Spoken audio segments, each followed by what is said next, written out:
don't do what I did, which was try and write something that you've never heard of before, something really original, because it's been a bit of a nightmare, to be honest.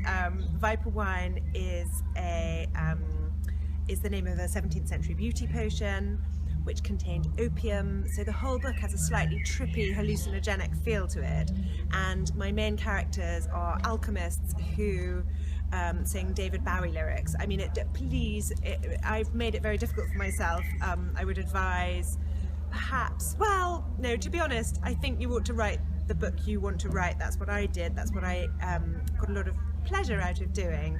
So I didn't think about what would be commercially successful. I wrote what I wanted to read, and that was something quite subversive, perhaps something not altogether allowed. You're not really allowed to put spam and wagon wheels into a perfectly researched 17th century world. So that frisson for doing something that's not allowed drove me onwards. So what else? Other tips?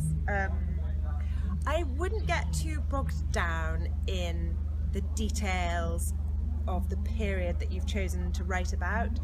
So, did they have knives and forks? Did they have, light bulbs? I don't know.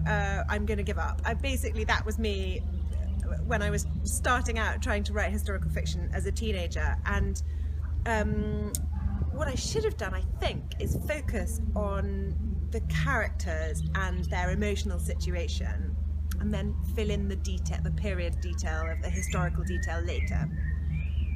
And that way, because what really matters is how they feel, how they think,